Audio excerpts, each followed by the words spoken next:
बार बार विपक्ष जो बीजेपी को आड़े हाथों लेते हुए एक ही बात कह रही थी कि बीजेपी जानबूझकर ईडी और सीबीआई का इस्तेमाल कर रही है और सलाखों के पीछे विपक्ष के कई तमाम नेताओं को भेज रही है। लोकसभा चुनाव के मद्देनजर कहा जा रहा था, जिस तरह से एक के बाद एक नेता, विपक्ष के जो नेता बार बार जो ईडी सीबीआई उनके घर छापा मारती है, उनसे पूछताछ करती है, समन भेजती है और सलाखों के पीछे भेज रही है, इसका असर लोकसभा चुनाव पर जरूर पड़ेगा। बीजेपी जानबूझकर ईडी और सीबीआई का इस्तेमाल कर रही है लोकसभा चुनाव जीतने के लिए। लेकिन भले ही जो तमाम विपक्ष के नेता सलाखों के पीछे गए और लोकसभा चुनाव पर शायद इसका गहरा असर पड़ सकता है, कुछ उल्टा ही प्रभाव पड़ सकता है, लेकिन दिल्ली के मामले में ऐसा नहीं बताया जा रहा। कहा जा रहा है कि भले ही विपक्ष के नेता गिरफ्तार हुए हैं और लोकसभा चुनाव में जीतने की संभावना भी शायद कम हो और उनकी पार्टी पर गहरा असर भले ही पड़े, लेकिन आम आदमी पार्टी के साथ ऐसा नहीं होने वाला है, क्योंकि सहानुभूति मिलने वाली है अरविंद केजरीवाल को, जो अभी से ही दिखाई पड़ रही है। अरविंद केजरीवाल को उनकी ही गिरफ्तारी से उनकी ही पार्टी को बड़ा फायदा मिल सकता है। सिर्फ उनकी ही पार्टी नहीं बल्कि इंडिया गठबंधन को भी बड़ा फायदा मिल सकता है, क्योंकि अरविंद केजरीवाल भी उसी इंडिया गठबंधन का हिस्सा है। लेकिन सवाल यह है कि ये सहानुभूति उन विपक्षी नेताओं के को लेकर भले ही हासिल नहीं की जा रही है, लेकिन अरविंद केजरीवाल को लेकर क्यों? जनता का साथ अरविंद केजरीवाल के साथ अब भी क्यों है, जबकि वो गिरफ्तार हो चुके हैं, फिर भी इतनी सहानुभूति क्यों है? आइए आपको बताते हैं। लोकसभा चुनाव की प्रक्रिया जारी हो, इसी बीच किसी राज्य के मुख्यमंत्री की गिरफ्तारी हो और उस पर राजनीति ना हो, ऐसा संभव ही नहीं है। दिल्ली के कथित आबकारी घोटाला मामले में मुख्यमंत्री अरविंद केजरीवाल और भारत राष्ट्र समिति की नेता के कविता को प्रवर्तन निदेशालय यानी ईडी ने गिरफ्तार कर लिया। ईडी का दावा है कि इन गिरफ्तारियों के पीछे कोई राजनीति नहीं है, लेकिन राजनीति और लोक का एक बड़ा हिस्सा ऐसा है जो इन गिरफ्तारियों के पीछे राजनीति देख रहा है। मोदी विरोधी इंडिया गठबंधन में चूंकि केजरीवाल भी शामिल है, लिहाजा गठबंधन के नेता इन गिरफ्तारियों को सिर्फ और सिर्फ राजनीति बताने और बनाने में जुट गए हैं। उनका एक ही सवाल है कि आखिर सिर्फ विपक्षी नेताओं को ही ईडी या सीबीआई निशाना क्यों बना रहे हैं। बार बार ऐसा कहकर एक तरह से मोदी विरोधी मोर्चे के नेताओं की कोशिश यह है कि इन गिरफ्तारियों को भ्रष्टाचार की बजाय सिर्फ राजनीति का रंग दिया जाए और इसके जरिए मोदी विरोधी वोटों की फसल काट ली जाए। लेकिन सवाल यह है कि क्या ऐसा संभव है? मोदी के उभार के बाद के दोनों संसदीय चुनावों में दिल्ली विधानसभा में अपार बहुमत रखने वाली आम आदमी पार्टी एक भी सीट हासिल नहीं कर पाई है।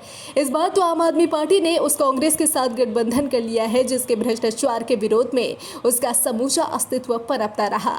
दिल्ली में लोकसभा की 7 सीटें हैं, जिनमें 3 सीटों पर जहां कांग्रेस चुनाव लड़ रही है, वहीं आम आदमी पार्टी 4 सीटों पर मैदान में है।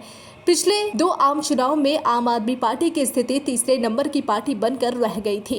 गठबंधन करके कांग्रेस और आम आदमी पार्टी दोनों ने उम्मीद लगा रखी है कि 2 आम चुनाव से जारी दिल्ली में उनका सूखा शायद कम हो जाए। केजरीवाल की गिरफ्तारी के पहले ऐसा नहीं लग रहा था कि विगत के 2 चुनाव से इतर कांग्रेस और आम आदमी पार्टी का इतिहास इस बार इतर होने जा रहा है। लेकिन केजरीवाल की गिरफ्तारी के बाद दोनों पार्टियों को सहानुभूति की लहर उठने की उम्मीद है। उन्हें लगता है कि सहानुभूति की वजह से इस बार भारतीय जनता पार्टी के कीले में सेंध लग सकती है। शराब घोटाले में केजरीवाल के पहले उनके 2 स्तंभों यानी पूर्व उप मुख्यमंत्री मनीष सिसोदिया और राज्यसभा सदस्य संजय सिंह गिरफ्तार हो चुके हैं।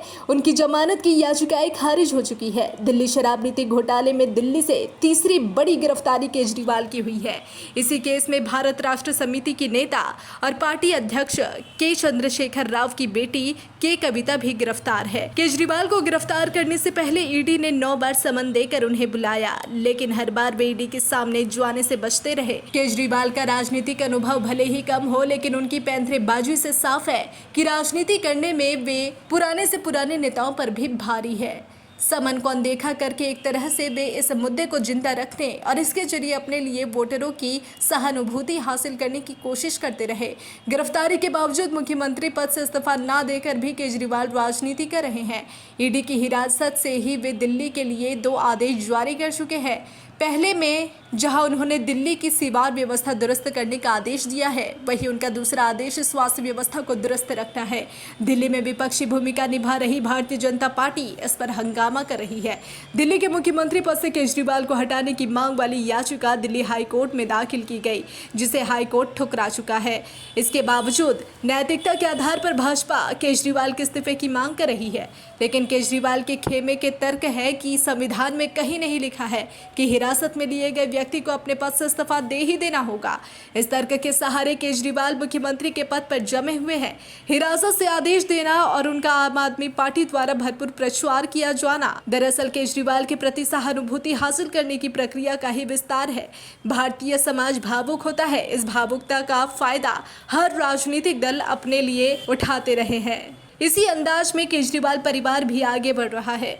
केजरीवाल की पत्नी सुनीता केजरीवाल के भावुकता भरे बयान भी इसका ही उदाहरण है। दरअसल इन कदमों से आम आदमी पार्टी दिल्ली के लोगों को यह संदेश देने की कोशिश कर रही है कि जेल में रहते हुए भी आम आदमी पार्टी प्रमुख सिर्फ दिल्ली के बारे में सोच रहे हैं। इसके साथ ही आम आदमी पार्टी की कोशिश इस बहाने सहानुभूति हासिल करना है। इसी बीच दिल्ली के उपराज्यपाल वीके सक्सेना के एक बयान से दिल्ली सरकार की बर्खास्तगी को लेकर अटकलें तेज हो गई। उपराज्यपाल ने यह कह दिया कि जेल से दिल्ली की सरकार नहीं चलने दी जाएगी।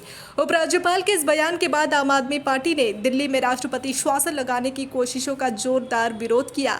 वैसे माना यह जा रहा है कि यह विरोध भी आम आदमी पार्टी की रणनीति का ही हिस्सा है, ताकि केंद्र सरकार दिल्ली सरकार को बर्खास्त कर दे। इसे केजरीवाल के पक्ष में जोरदार लहर खड़ी होगी और मौजूदा आम चुनाव में आम आदमी पार्टी इसका फायदा उठा सकेगी। वैसे भारतीय जनता पार्टी की ओर से केजरीवाल को दोषी बताने की खूब कोशिशें हो रही है। दिल्ली में विपक्षी दल होने के नाते उनकी यह जिम्मेदारी भी है, लेकिन यह भी सच है कि दिल्ली बीजेपी की यह कोशिश बहुत ज्यादा कामयाब नहीं है। दिल्ली का एक वर्ग ऐसा भी है जो मानता है कि केजरीवाल को तंग किया जा रहा है। दिल्ली की बसों, मेट्रो आदि में ऐसी चर्चाएं सुनाई दे रही है कि हालांकि एक तबका ऐसा भी है जो मानता है कि भ्रष्टाचार विरोधी आंदोलन से उभरे केजरीवाल भी भ्रष्ट हो गए हैं। केजरीवाल के प्रति सहानुभूति रखने वालों में उस वर्ग के लोग ज्यादा है जिन्हें दिल्ली सरकार की कल्याणकारी योजनाओं का फायदा मिल रहा है। हालांकि दिल्ली की खस्ताहाल बसें, व्यवस्था की ढिलाई आदि के चलते केजरीवाल सरकार से नाराजगी रखने वाला भी एक वर्ग है जो इस गिरफ्तारी को जायज ठहरा रहा है। केजरीवाल की गिरफ्तारी को नाजायज बताने में जुटी कांग्रेस की स्थिति साफ छछूंदर जैसी हो गई है। लोग चुटकियां लेने से बाज नहीं आ रहे। लोगों का कहना है कि जिस कांग्रेस को भ्रष्टाचारी बताते बताते केजरीवाल ने नष्ट कर दिया, वह भी उनकी ईमानदारी की गारंटी दे रही है। यही वजह प्रहसन का बिंदु है जिसकी वजह से दिल्ली के आम चुनाव में बीजेपी उम्मीद लगा सकती है। हालांकि इस प्रहसन के प्रभाव को कम करने की कोशिश में आम आदमी पार्टी ही नहीं, कांग्रेस भी प्राणपण से जुटी है। दिल्ली की काया पलटने वाली कांग्रेसी मुख्यमंत्री शीला दीक्षित के बेटे संदीप दीक्षित कभी कहा करते थे कि वे केजरीवाल से अपनी मां के अपमान का बदला जरूर लेंगे। वह संदीप दीक्षित भी अब केजरीवाल की गिरफ्तारी को गलत बताने में लगे हैं। संदीप दीक्षित जैसे के बयानों को भाजपा के दिल्ली के लोकसभाई किले में सेल लगाने की कोशिश का विस्तार मान सकते हैं। दिल्ली के अपने 6 सांसदों के टिकट भाजपा ने काट दिए हैं। सिर्फ मनोज तिवारी ही ऐसे हैं जिन्हें तीसरी बार टिकट मिला है। भाजपा के इस कदम का आम आदमी पार्टी और कांग्रेस दोनों भाजपा की नाकामी के रूप में दिखाने जाने की कोशिश जता रहे हैं। इसका मकसद है कि केजरीवाल की गिरफ्तारी के बाद उपजी सहानुभूति लहर को उभारते हुए भाजपा की नाकामी से जोड़ दिया जाए और उसका चुनावी फायदा उठाया जाए। दिल्ली में 5वें दौर में 25 मई को चुनाव होना है, जिसमें काफी वक्त है। अभी तक तो कांग्रेस अपने उम्मीदवारों के नामों का ऐलान तक नहीं कर सकी है। ऐसे में चुनावी पानी की धार को लेकर फिलहाल कुछ कहना जल्दबाजी होगी, लेकिन एक बात स्वीकार करनी होगी कि अगर केजरीवाल की गिरफ्तारी को लेकर सहानुभूति लहर बढ़ी तो दिल्ली का चुनावी इतिहास बदल सकता है। वैसे अब तक जो ऐसी सहानुभूति है उससे इतिहास बदलने की उम्मीद फिलहाल बेईमानी है। तो जैसा कि हमने आपको बताया कि अरविंद केजरीवाल को लेकर गिरफ्तारी को लेकर भले ही सियासत हो रही है और सियासत के बीच भले ही अंदाजा लगाया जा रहा है कि इस बार बीजेपी जो बड़े ही मजबूती के साथ लोकसभा चुनाव के लिए मैदान में उतरने जा रही है, लेकिन कहीं ना कहीं से दिल्ली में कुछ ऐसा होता नहीं दिख रहा है। कयास लगाए जा रहे हैं कि अरविंद केजरीवाल की गिरफ्तारी का असर उनकी पार्टी पर नहीं पड़ने वाला, बल्कि सहानुभूति हासिल होने के कारण शायद उनकी पार्टी को इनकी गिरफ्तारी से मिलने वाला है बड़ा फायदा। बहरहाल ये तो वक्त ही बताएगा, ये तो लोकसभा चुनाव के नतीजे ही तय करेंगे कि आगे क्या होता है। इसी तरह की पल पल के अपडेट के लिए बने रहिए डिजिटल खबरीलाल के साथ। खबरें आपकी नजर हमारी।